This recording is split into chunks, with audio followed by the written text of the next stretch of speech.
محمد رضا هستم و توی این ویدیو میخوایم با دلیگیت در C# آشنا بشیم.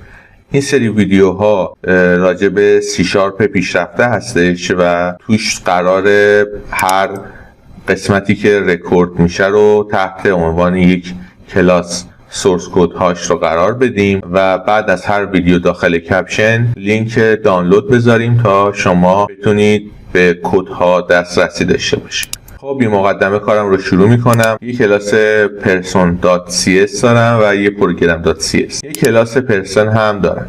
حالا میام اینجا و یک متد میسازم. میگم public void print و داخل ورودی مثلا یه استرینگ تکستی رو میگیرم و اینجا میگم console.writeLine text.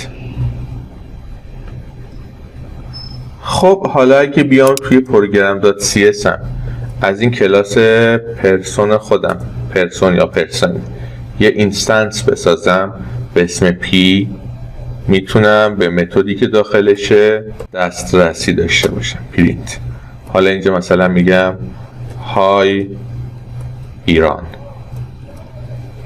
با هم دیگه اجرا بگیریم ببینیم. بله های ایران رو نمایش داد. خب حالا میخوام بیام دلیگیت بنویسم. یعنی چی؟ یعنی یک اشاره‌گر که میتونه به یک یا چند متد متصل بشه. به چه صورت؟ میگم پابلیک اکسس مودیفایرش رو پابلیک در نظر میگیرم. باید نوع ورودی خروجی دلیگیت با متد هایی که بهش معرفی میکنم یکی باشه. متد من void، پس این هم میشه void، ولی قبل اون باید دلیگیت رو بنویسیم. public delegate void، اسمش رو هم میذارم my delegate و چون ورودی پرینت من یه دونه استرینگه اینجا هم میگم استرینگ مثلا t. خب حالا میگم my delegate، یه اسم مستعار بهش میدم مثلا متد و مساوی میذارم با t دات مثلا پرینت. خب تا اینجا چه اتفاقی افتاد؟ من یه دونه متد پرینت داشتم که میومد داخل کنسول تکست رو نمایش میداد. حالا اومدم اینجا دلیگیت هم ساختم که پرینت رو بهش متصل کنم. باید دلیگیت من از نوع void باشه و ورودیش هم حتما استرینگ باشه تا بشه به متد وصلش کرد. اگه مثلا من این رو بذارم int، ببینید به من اینجا ارور میده. حالا اگه بنویسم متد و توی ورودی بهش بگم hello ایران، ببینید این های بود این هلو. یه دونه اجرا بگیرم، ببینید های ایران رو چاپ کرد، هلو ایران رو هم چاپ کرد. حالا میام یه متد دیگه میسازم. میگم public string print مثلا 2. چی نوشتم؟ پرینت 2 و توی ورودی هم استرینگ مثلا تکست. اینجا مثلا میگم ریترن کن تکست رو. حالا میام یه متد دیگه هم میسازم. میگم public void print 3، ورودی هم استرینگ تکست. اینجا تی رو بذارم، یه اینتر میزنم و اینجا هم بگم مثلا پرینت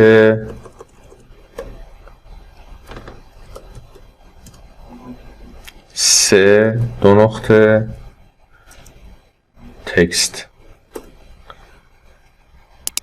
این هم تیش باید کوچیک باشه. خب ببینید دو تا متد دیگه ساختم، پرینت 2 و پرینت 3.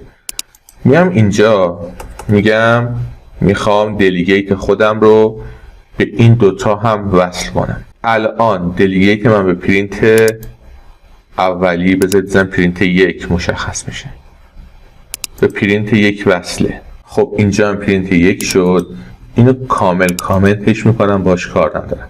خب حالا دلیگیت خودم رو میخوام به 2 و 3 هم وصل کنم.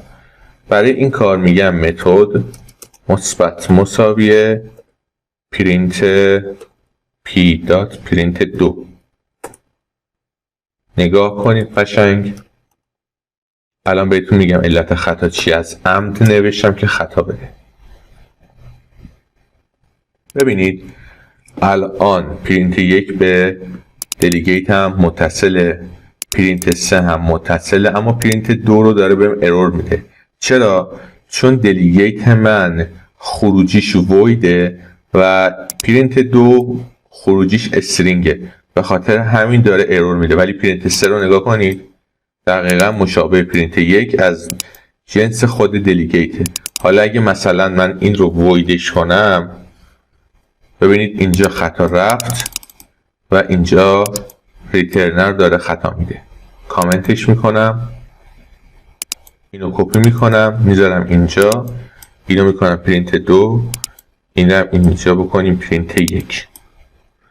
حالا چه اتفاقی میفته؟ ببینید 3 تا متد به یه دلیگیت متصل شدن و اینجا نوشته هلو ایران. برنامه رو با هم دیگه اجرا بکنیم. ببینید هلو ایران، هلو ایران، هلو ایران. هر 3 تا متد من دارن همزمان اجرا میشن، ولی یک بار مقدار دهی توسط دلیگیت انجام شد. حالا کاربرد دلیگیت کجاست؟ ما میتونیم برای ایونت ها از دلیگیت استفاده کنیم. مثلا یه یوزری ثبت نام میکنه، یه متد براش اینسرت داخل دیتابیس انجام میده، یه متد براش پیامک خوش آمدگویی ارسال میکنه، یه متد هم مثلا ایمیل خوش آمدید رو ارسال میکنه. خب حالا یه کار دیگه هم میشه با دلیگیت انجام داد. این 3 تا رو من کامنت میکنم، اینجا رو هم کامنت میکنم، همه اینا رو داخل یه کلاس قرار میدم و لینک دانلودش رو براتون میذارم. میام اینجا و میگم پابلیک مثلا string get full name. اینجا میگم string name و string family. اینجا میگم ریترن کن name و یه اسپیس میذارم، اینجا هم میگم فامیلی. ببینید الان این دلیگیت هم کامنت کنیم.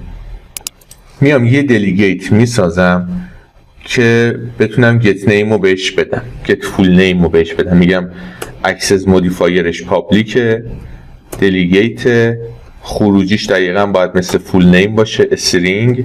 اسمش هم میذارم مثلا my full name.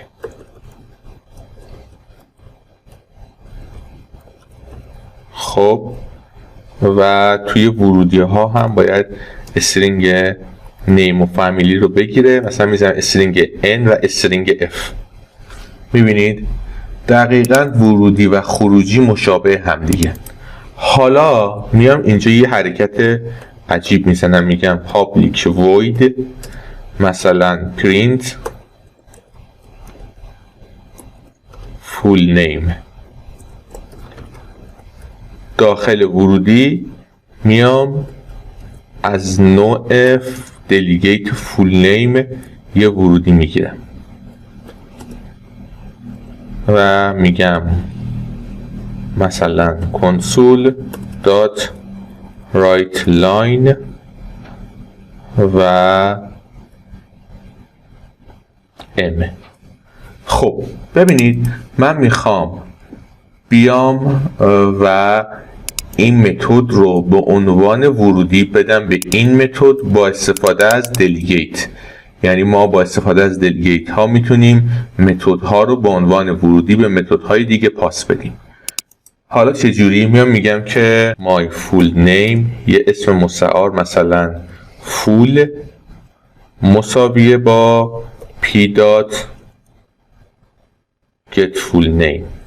درست آورد. خب حالا میام میگم p dot print full name. تو ورودی از من چی میخواد؟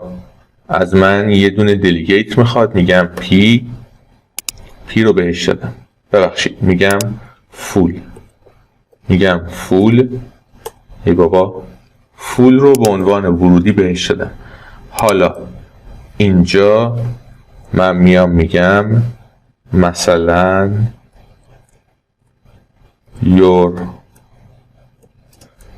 full name دو نقطه و بذارید قبلش دالر ساین بذارم. میگم دلیگیت، میگه مقدار بهم بده. میگم محمد رضا فامیلی بگه بهم بده.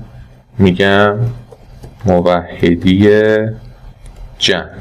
ببینیم چه اتفاقی افتاد. اینو یه ذره بریم اینجا، ستاره ها رو کم کنم. چیش کردم؟ ببینید اومدم یه متد ساختم get full name. یه دلیگیت رو اینجا بهش معرفی کردم و دلیگیت رو هم توی این قسمت به get full name هم وصل کردم. حالا اون دلیگیت رو به عنوان ورودی دادم به print full name. ببینید اینجا هم اومدم و full name رو چاپ کردم. پروژه رو اجرا کنیم.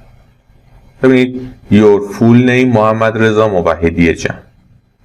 یه بار دیگه یه متد ساختم که نیم و فامیلی رو بگیره و به من فول نیم رو بده. اسمش هم گذاشتیم get full name. یه دلیگیت ساختم که به این get full name متصلش کنم. خروجی جفتشون استرینگ، ورودی ها هم دقیقا مشابه هم دیگه. اینجا اومدم به هم دیگه معرفیشون کردم. یعنی انگار این دلیگیت یک نماینده از این متده. حالا من اومدم توی متد print full name و به عنوان ورودی یک نماینده از get full name رو گرفتم. ببینید اینجا فول بهش داده شده و اینجا هم مقدار دهی ها انجام شده. پروژه رو دوباره اجرا میکنیم. میبینید میتونستم حالا مثلا بیام اینطوری هم بنویسم. بیام بگم ور فول مساویه با نیمو مثلا این سری میدم سارا و اینجا هم میگم مثلا احمدی. حالا توی کنسول هم میگم دات رایت لاین فول نیم ایز. اینجا هم فول رو بهش پاس میدم. ببینید سارا احمدی رو نمایش داد. خب این هم از دلیگیت. امیدوارم که تونسته باشم به خوبی توضیح بدم. ممنون میشم که کانال من رو سابسکرایب کنید. نظری یا پیشنهادی یا حتی انتقادی دارید برام کامنت کنید. مرسی، دوستتون دارم. تا ویدیوی بعدی فعلا خداحافظ.